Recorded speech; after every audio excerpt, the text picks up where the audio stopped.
똘똘한 한 채에도 세금 폭탄이 매겨질 것 같습니다. 개인적으로는 정말 이러지 않았으면 좋겠는데 2017년 8.2 대책 혹시 기억나십니까? 벌써 4년 전 일인데요. 그때 분명히 다주택자 투기 수요를 막고 실거주자를 보호하겠다라고 이제 정책 방향을 명확히 했음에도 불구하고 실거주자에 해당하는 왜 똘똘한 한 채의 세금 폭탄이 계속해서 늘어나는지 개인적으로 안타깝습니다. 어떤 내용인지 설명드릴 건데요. 2023년부터 적용 예정인 최종 1주택 장특공이라고 보시면 되겠습니다. 그거와 1주택자들도 양도 차익에 따라서 장특공제를 차별 적용하겠다. 그걸로 생각하시면 되겠고요. 그래서 어떤 내용인지 아셔야 되고 이걸 통해서 앞으로 부동산 시장이 어떻게 될지를 한번 예측해 보시면 좋겠습니다. 제가 늘 강조드리지만 앞으로의 시장이 어떻게 되는지를 예측을 해보시고 그게 맞든 틀리든 계속 그 훈련을 하셔야지 좋습니다. 출처 밝히고 보겠습니다. 중앙일보고요. 손혜용 기자님이 작성하셨네요. 2021년 8월 28일자 기사입니다. 자, 보겠습니다. 손혜용 경제정책팀장의 픽. 이게 골랐다는 거죠. 이게 중요하다. 요즘에 워낙 많은 정보가 있기 때문에 이렇게 딱 골랐을 때 어떤 게 중요한지 여러분들이 좀 도움되시면 좋겠고 저는 그 중에서도 여러분들 좀 관심사항에 맞게끔 계속해서 큐레이션을 하고 있는 겁니다. 도움이 되셨다면 좋아요, 구독 부탁드리겠습니다. 갑자기 훅 들어왔죠? 자, 볼게요. 여당인 더불어민주당이 부동산 장기보유 특별공제를 줄이는 방식으로 부동산 세제 개편의 마지막 포즈를 맞추려 하고 있다. 8월 28일이겠죠. 기획재정부 그리고 국회에 따르면 민주당에서 발의한 이런 내용의 소득세법 개정안이 국회에서 본격적인 논의에 들어갔다. 제가 왜 이걸 골랐냐면 얼마 전에 8월 31일 날 국회의 본회의 통과된 종부세 11억까지 공제되는 거 상위 2% 없애고 11억까지 올라가는 거는 통과가 됐고요. 그것과 여러분들이 관심 많이 갖고 계시는 1세대 1주택 양도세 비과세 즉 9억에서 12억으로 올리는 거 이거 지금 고민 되시잖아요. 언제 될지. 그런데 지금 이게 이제 논의에 또 들어갔어요. 유경준이 의원님이 아니고 다른 분인데 뒤에 나올 겁니다. 자, 그래서 이 부분은 지금 같이 맞물려 있기 때문에 여러분들이 기다리시는 양도세 비과세 12억 그 부분은 좀 더 시간이 걸릴 것 같습니다. 연말까지 가는 것도 좀 고려해 보셔야 될 것 같아요. 자, 일단 민주당 개정안은 1주택자의 양도세 비과세 기준을 9억에서 12억으로 높여서 시가 9억에서 12억 주택 소유자의 세부담을 덜어주는 내용이 담겼다. 자, 여기까지 좋다 이거예요. 이게 좀 집값이 많이 올랐지 않습니까? 그리고 그동안 인플레이션도 있었고 이게 9억 기준이 2008년 기준이거든요. 그 뒤로부터 무려 13년이 흘렀잖아요. 그래서 좀 현실화해서 바꾼 거는 오케이. 그런데 이걸 하면서 당 내에서 부자 감세하는 거냐 그런 내용이 나오니까 또 지지층을 외면할 수가 없었나 봐요. 그래서 다주택자 및 1주택자라 하더라도 고가주택 소유자를 대상으로 장특공을 축소하려고 지금 하고 있어요. 자, 그 내용이 바로 이겁니다. 자, 민주당 소득세법 개정안의 1주택자 장특공 혜택 변화. 중요한 건 1주택자라는 겁니다. 실거주자. 자, 양도 차익 상관없이 최대 40%인데 저 최대 40%는 보유했을 때 이야기입니다. 보유했을 때. 저 보유했을 때의 40%인데 기존 현재는 5억이야. 5억에서 10억 뭐 가격에 상관없이 동일한데 이게 이제 개정이 만약에 안대로 되면 5억 이하는 40%다 받을 수 있고요. 5억에서 10억은 30%, 10에서 15억은 20%, 15억 초과는 10%로 줄어버린다는 겁니다.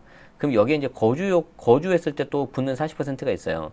그러면 그거를 더한다 하더라도 80%가 아니라 50%로 줄어버리는 거죠. 아니, 그런데 이건 좀 너무한 거 아닌가요? 왜냐하면 1주택자인 경우에 이 장기보유 특별공제를 해주는 이유가 단순히 양도 차익 많이 나면 세금 내라 이게 아니고 1주택자인 경우에는 실거주자이기 때문에 그 부분에 대해서 세금을 낸다 하더라도 본인의 어떤 재산이 보존이 돼야 돼요. 인플레이션만큼 이렇게 상승되는 분을 갉아먹으면 안 된단 말이에요. 그리고 여기에다가 자기가 그동안 열심히 번 돈 얹어가지고 좀 더 좋은 집으로 갈 수 있게 해줘야 된단 말인 거예요. 그게 1994년 대법원 판례도 있습니다. 이렇게 비과세를 해주는 목적이 안정적인 주거의 삶을 영위하게 하고 동시에 거주 이전의 자유를 하게 해주겠다. 제가 얼마 전에 클래스 101 강의 찍는데 찾아가지고 좀 강의할 때 했었거든요. 자, 우선 양도 차익이 클수록 장특공을 줄인다. 지금은 양도 차익에 관계없이 10년 이상 부동산을 거주 보유하면입니다. 그러니까 거주 자체 안 하면은 그냥 이거 땡이에요. 그냥 2%밖에 안 들어가요. 근데 최소 2년 거주를 하고 1세대 1주택이어야지 이게 4+4 적용되는 거예요. 어쨌든 그렇게 해서 이제 최대 80% 장특공 받을 수 있었는데 거주 기간에 따른 공제율 40%는 그대로 두고 양도 차익에 따라서 보유 기간별 과세를 달리하게 된다. 그러니까 내가 2년 거주는 물론 10년 거주를 했다 하더라도 저 보유 기간, 저 양도 차익에 따라서 좀 뭔가 좀 달라질 수가 있다는 거죠. 그래서 구체적인 보유 기간에 따른 공제율은 양도 차익 5억 이하 최대. 이건 제가 한번 읽었었죠. 그래서 양도 차익이 15억을 넘는 초고가 주택의 경우에는 세금 혜택을 받을 수 있는 공제율이 현행 40%에서 크게 줄어드는 셈이다. 자, 이렇게 해버리면은 1주택자 장기 보유자라 하더라도 그냥 집값이 비싸다는 이유 하나만으로 양도 차익이 발생하면 세금 부담을 더 무겁게 가져가겠다는 거죠. 이른바 똘똘한 한 채를 보유했던 1주택자의 양도세 부담이 늘어날 것으로 전망된다. 좀 약간 좀 그러네요. 자, 25번의 대책에도 급등세인 전국 집값. 이게 이제 매매 가격 지수인데 2017년 4월 이때 이제 정부가 시작했으니까 그런 것 같습니다. 99라고 이제 이렇게 봤을 때 계속해서 가다가 이렇게 돼서 이렇게 가는 거죠. 지금 이렇게 111.7로. 네. 자, 양도세 장기보유 특별공제 계산점도 23년부터 최종 1주택이 된 시점부터 다시 산정하기로 했다. 요거는 이제 다주택자한테 해당되는 말입니다. 자, 그래서 여기 위의 내용은 1주택자에 해당되는 말이에요. 자, 근데 1주택자에 해당되는 말인데 양도 차익이 많이 올라간다 하더라도 요 보유 기간에 따른 그 내용을 좀 줄이겠다는 거잖아요. 그래서 최대 80%를 50%로 줄인다는 건데 이 기준이 지금 현재 국회에 올라와 있는 아까 여기 말씀드렸죠. 국회에서 본격적인 논의에 들어갔다 아직 통과 안 되고 있는 그래서 요게 통과가 되고 나서 법 시행 이후에 취득하는 게 이렇게 된다는 겁니다. 자, 그림으로 좀 설명 드려볼게요.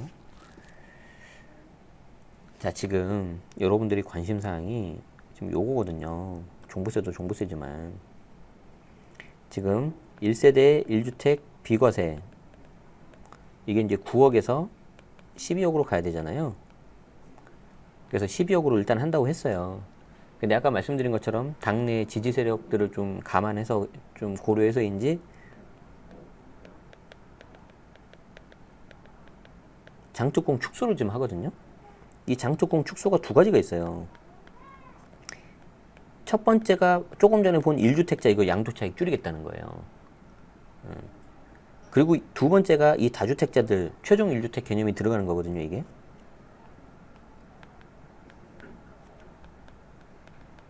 자, 그런데 이게 언제 시행이 되냐면 아직 법이 통과가 안 됐잖아요. 그래서 법이 통과가 되고 나서 그때부터 시행될 예정입니다. 자, 그러면 여기 잘 보세요. 지금 언제 통과될지 잘 모르잖아요. 이거 좀 죄송한데 이거 좀 지워야 되겠습니다. 너무 좀 지저분하다 이거. 자, 그러면 이때 통과가 되면은 이때부터 시행되는 거 아닙니까? 그러면은 1주택자인 경우에는 요때 시행되고 나서 매수하면은 장특공이 줄어든다는 거거든요. 그럼 지금 현재가 이 시점이에요. 그럼 내가 어차피 1주택 살려고 마음 먹었어요. 그럼 언제 사는 게 좋아요? 차라리 지금 사는 게 낫다는 거죠. 지금 사버리면은 종종 규정 적용이 될 테니까. 그럼 1주택자라면은 그래도 오케이요. 오케이. 1주택자라면. 1주택자라면 오케이. 상관없어요. 문제는 다주택자입니다. 여기는 얄짤 없어요. 그냥 양돌 기준으로 들어가 버리니까. 그래서 2023년 1월 1일부터 최종 1주택 개념이 또 적용돼 가지고 2023년 1월 1일 이전에 다 팔고 하나만 남으면은 당초 취득일부터 장투공이 들어가는데 2023년 1월 1일 이후에 다주택 상태에서 1주택이 되면은 다시 장투공 기산해야 됩니다. 그래서 그 전에 20년을 갖고 있다 하더라도 20년을 갖고 있다 하더라도 23년 1월 1일 넘어가지고 3년이 채 안 돼서 팔아버리면은 장투공 3년부터 들어가잖아요. 장투공을 한 푼도 못 받는 그런 상태가 벌어질 수 있다는 거죠. 그게 이제 다주택자들. 다주택자들. 그래서 이제 그 내용 볼 겁니다. 그래서 요 그래프를 중심으로 해서 앞에 있었던 게 1주택자에 해당하시는 분들이고 두 번째가 이제 다주택자에 해당하시는 분들입니다. 그래서 1주택자는 뭡니까? 이런 꼴 안 보려면 차라리 요 법 시행되기 전에 그냥 매수하시는 게 나을 수도 있다. 그런데 전제 조건은 어차피 내가 매수하려고 했어. 이런 분들한테 해당되는 거예요. 저거 하나 때문에 무조건 일부러 매수하실 필요는 없어요. 왜냐면 좀 신중하게 해야 되니까. 지금 워낙 집값이 많이 올랐으니까. 자, 이제 다주택자분들 볼게요. 양도세 장특공 기산점도 23년부터 최종 1주택이 된 시점부터 다시 산정하기로 했다. 지금은 다주택자가 다른 주택을 모두 팔아 1주택자가 됐다면 남은 1주택의 최초 취득 시점부터 보유 실거주 기간에 따라서 최대 80% 장투공을 받을 수 있잖아요. 그래서 비과세는 우리가 추가 2년 보유 또는 거주해야 되지만 장특공은 그래도 가능했으니까 차라리 최종 1주택 비과세 못 받으면은 그냥 장특공 80% 받고 팔아라 라는 것도 절세 팁 중에 하나였는데 이제 이것도 맞겠다는 겁니다. 자, 개정 법안대로라면 다주택자는 1주택이 된 시점부터 장특공을 다시 계산한다. 내년부터는 다주택자로 있었던 기간의 보유 거주 기간을 인정하지 않겠다는 것이다. 이 경우 다주택자가 1주택이 된 후 3년 이내에 남은 1주택을 매각하면 아무리 해당 주택을 오래 보유 거주하더라도 아까 제가 말씀드렸죠? 장특공을 한 푼도 받을 수 없다. 분명히 선의의 피해자가 나오지 않겠습니까 이거? 그래서 꼭 이런 거 모르시면은 뭐 제 강의 안 들어도 되니까 이 본 영상을 좀 공유해 주시면 좋겠어요. 뭐 이건 그냥 무료로 보시는 거잖아요, 그렇죠? 그래서 이제 마음에 드시면 좋아요 한번 누르라고 하시고. 자, 이는 내년까지 다주택을 처분해서 1주택가 되지 않으면 양도세 폭탄을 맞을 수 있다는 경고를 보낸 것으로 풀이된다. 자, 시장에는 2022년 말까지 다주택을 처분하라는 신호를 보낸 건데 장특공 축소로 매물 잠김이 더 심해질 거라는 분석이 나왔다. 과거 8회 대책, 710 대책 등 굵직한 부동산 대책 발표에도 다주택자들은 되려 버티게 들어갔다. 보유세 부담 등에 따라 매도 대신 증여를 선택한 사례가 더 늘어났다. 너무 자주 다양한 규제가 쏟아져 나오면서 시장에선 내성이 생겼다. 계속된 규제로 대책이 나와도 약발이 먹히지 않는다. 그래서 제가 예측하는데 2022년 4월 전, 즉 1, 2, 3월 1분기 때 증여가 폭발적으로 늘어날 겁니다. 왜 그런지 설명드릴게요.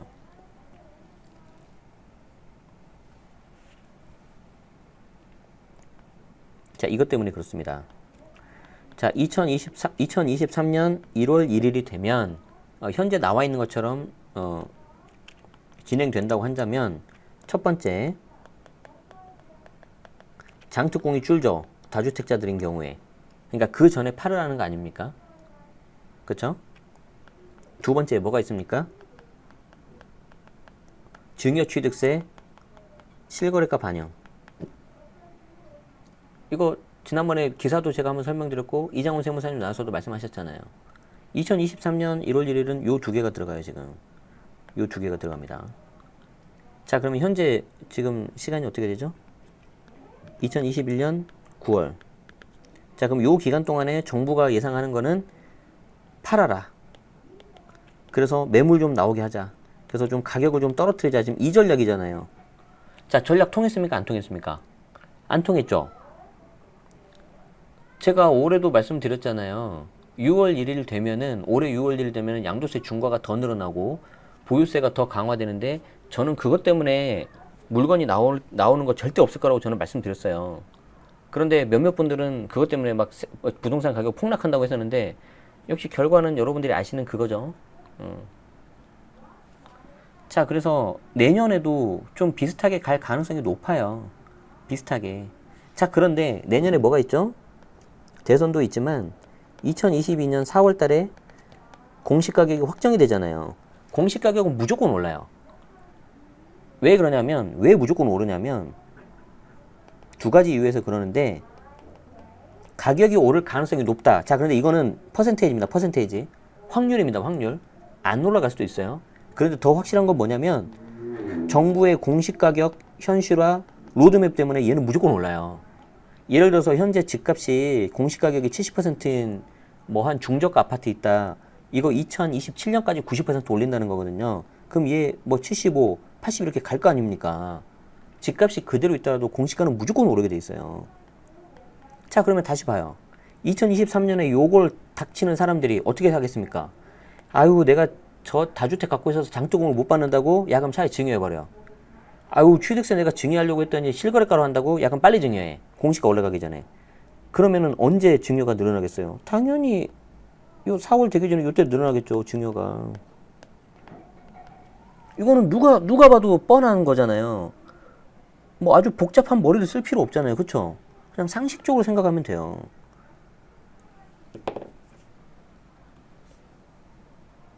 됐죠? 그래서 아마 내년에 2020년에 특히 상반기 1분기 때 역대 최대 증여가 증가하지 않을까 저는 그렇게 예상해 봅니다. 물론 작년 올해 이렇게 이미 증여들을 많이 하셨지만 이제 마지막 쥐어짜기 하는 거죠. 이제 증여할 수 있는 집들을 그냥. 그럼 시장에 매물이 나와 안 나와요? 안 나오겠죠. 왜? 증여를 하고 나서 5년 안에 팔아버리면요 당초 취득가로 돌아가 버립니다. 당초 취득가로. 그래서 증여 효과가 사라져요. 그래서 증여하겠다는 거는 야 그냥 5년 버텨 이렇게 하는 거거든요. 그거 못 하시는 분들은 그냥 매각하거나 다른 방법을 써요. 유경준 국민의힘 의원이 한국부동산원 부동산 거래 현황을 분석한 결과에 따르면 2017년 8회 대책 부동산 대책 발표 이후 이듬해 4월 법 시행까지 약 8개월간 서울 지역의 주택 매매 건수는 16,386건 기록했고 1년 전보다 0.8% 줄었죠. 당시 정부는 양도세 중과를 9년 만에 다시 도입한 거죠. 자, 그런데 2020년 710 부동산 대책 발표 이후 이듬해 6월 법 시행까지 약 11개월간 서울의 주택 매매 건수도 1년 전보다 6.7% 감소한 13,627건. 지금 거래가 안 되고 있죠. 현장에 계시는 중개사님들은 아주 잘 아실 겁니다. 당시 정부는 다주택자 양도세 중과세율을 10%포인트 올렸고 종부세율도 인상했다. 정부에서 다주택을 처분해 1주택자가 되지 않으면 세금 폭탄을 맞을 수 있다고 압박을 가했지만 다주택자들은 집을 팔지 않고 버티게 들어간 것으로 해석됐다. 이게 왜 그러냐면 세금 자체가 작다가 갑자기 확 늘어나 버리면 그때는 좀 팔아요. 그때가 언제였습니까? 2018년 4월 1일 8회 대책이 나오고 2018년 다주택자 중과 들어가는 게 그 직전에는 좀 매물이 나왔었잖아요. 근데 이제 그때 파신 분들이 지금 땅을 치고 후회하고 있죠. 근데 진짜 발 빠르신 분들은 그때 증여를 다 하셨어요. 그리고 이제 중간에 계신 분들은 그냥 버텼고. 그래서 지금 요것도 좀 그렇게 된다는 거죠. 그래서 없는 상태에서 갑자기 확 올리면은 그때는 좀 효과가 있어요. 그런데 이미 세금을 많이 올렸잖아요. 이 상태에서 10%포인트 더 올리는 게 이 사람들한테는 치명적이지가 않아요, 그냥. 이미 치명적인데 어차피 나는 많이 맞았는데 여기서 좀 더 맞은다고 내가 갑자기 큰일 나는 거 아니거든요. 그러니까 그냥 버텨버리거나 아니면 증여해버리는 거예요. 그러니까 이걸 좀 심리를 좀 생각을 좀 많이 하셔야 됩니다. 8회 대책 이후 서울 지역 주택 매매 증여. 매매는 줄었고 증여 늘었고 이제 이게 약간 요령인데 이거 단위를 이렇게 똑같이 맞추면 좀 효과가 없죠. 매매하고 증여를 좀 따로 해야죠. 710 대책 이후 서울 지역 주택 매매 증여. 역시 이 경우에도 매매 줄었고 증여 늘었고. 자, 반면 서울의 주택 증여는 8회 대책 발표 이후 8개월간 1166에서 1796건으로 54% 늘었고 710 같은 경우에는 1963건에서 3151건. 710이 2010년이잖아요. 그죠? 보유세를 내거나 부동산을 매각해 높은 양도세를 물바해야 차라리 자녀에게 증여하는 다주택자가 그만큼 늘었다는 거다. 이런 매물 잠김 현상의 원인은 복합적이다.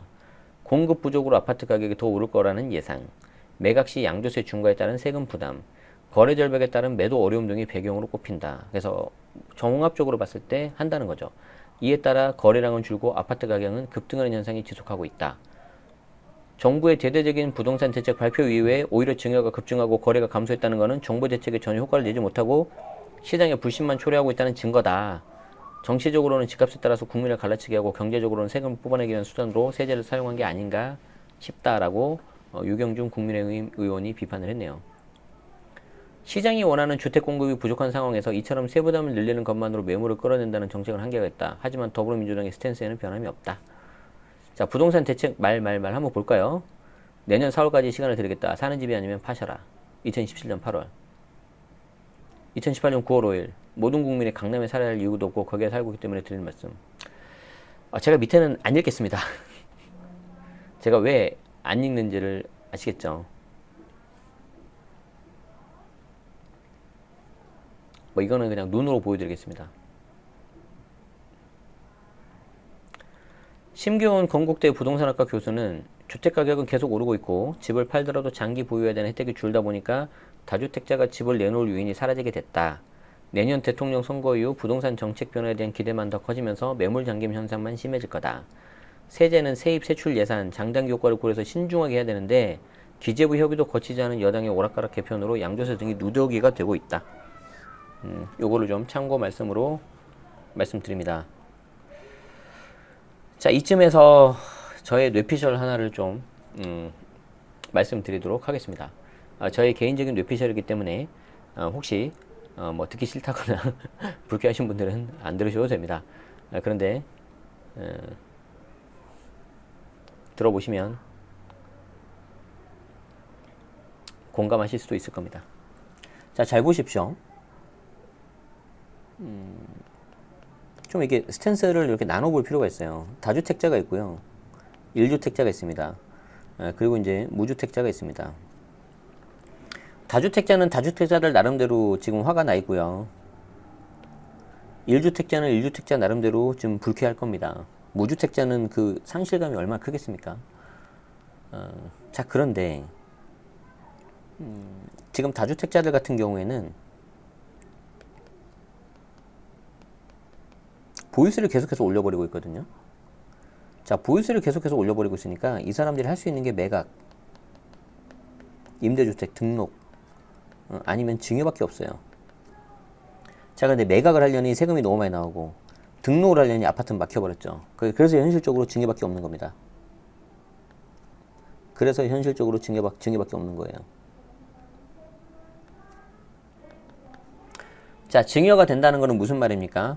다주택인 사람들이 자기는 하나 또는 두 개 정도 남기고요. 자녀는 1주택으로 만든다는 거예요. 자, 그러면은 자녀 0에서 1로 갔죠? 그럼 이 사람들은 이렇게 합류합니다.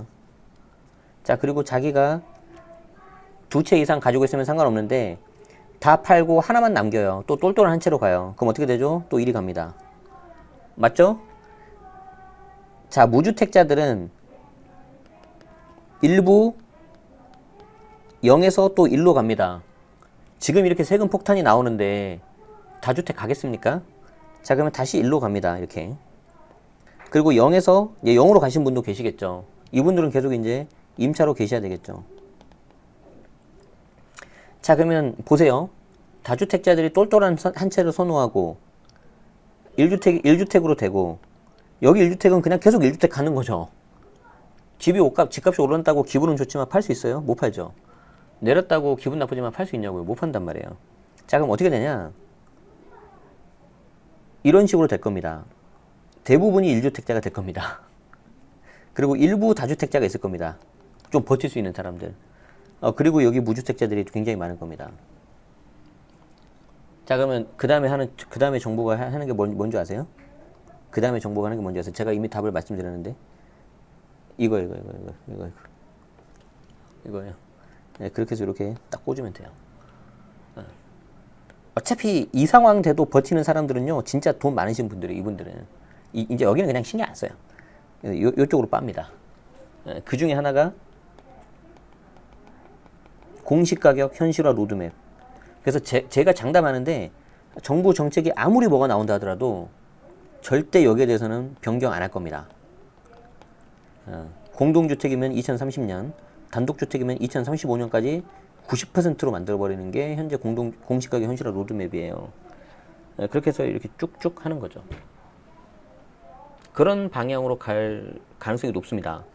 그래서 결과적으로는 이 무주택자분들은 더 집 살 기회가 없어지고요. 왜냐하면 이 다주택자에서 나오는 일부 주택들이 본인 성에 분명히 안 찰 거예요. 왜냐하면 다주택자들을 생각해보세요. 여러분의 다주 입장에서 생각해보세요. 마음에 안 드는 것부터 매각을 하지 마음에 드는 거 절대 매각 안 해요. 그리고 마음에 드는 건 차라리 중요해 버리지. 근데 여기도 지금 눈높이가 올라갈 대로 올라가 있잖아요, 지금. 중간에 낀 1주택자들은 그냥 뭐 이거 무슨 짓인가 하면서 보면서 보유세를 계속 내야 되는 그런 상황으로 갈 겁니다.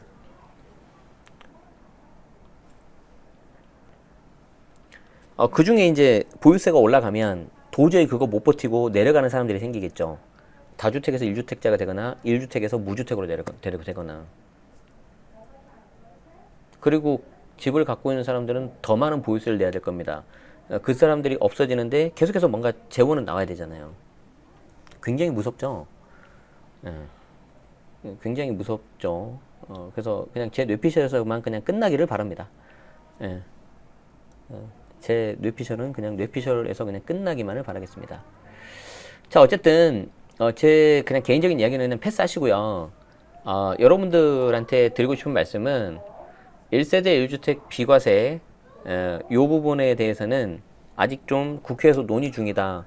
언제 통과될지는 모르겠지만 연말 정도 되지 않겠습니까? 라고 말씀을 드리고, 내가 1주택자인데 이 장특공 줄어드는 홀을 보기 싫다 그러신 분들은 조금 일찍 매수하시는 게 좋겠지만, 전제 조건은 매수를 원래 계획하셨던 분들만 그렇게 하십시오.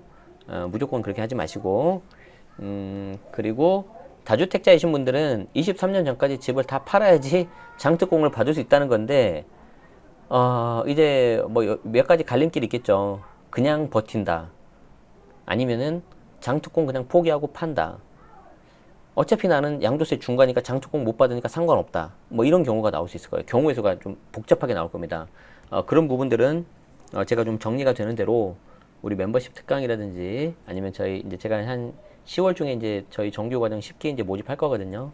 10기 정규 과정은 좀 약간 커리큘럼을 바꿔서 하려고 합니다. 기간도 좀 더 늘리고 아마 비용은 약간 좀 올라갈 것 같은데 양해 말씀드리고요.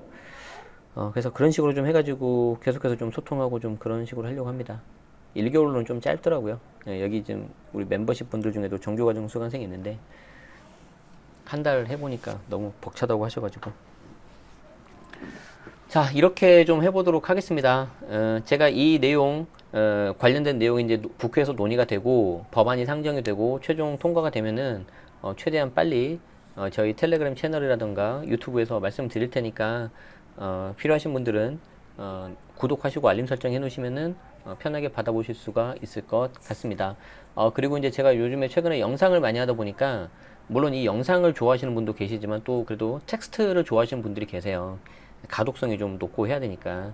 그래서 그분들에 대한 어떤 부족한 걸 어떻게 하면 채울까 해서 다시 이제 좀 블로그도 또 좀 열심히 좀 써보고 그러려고 합니다.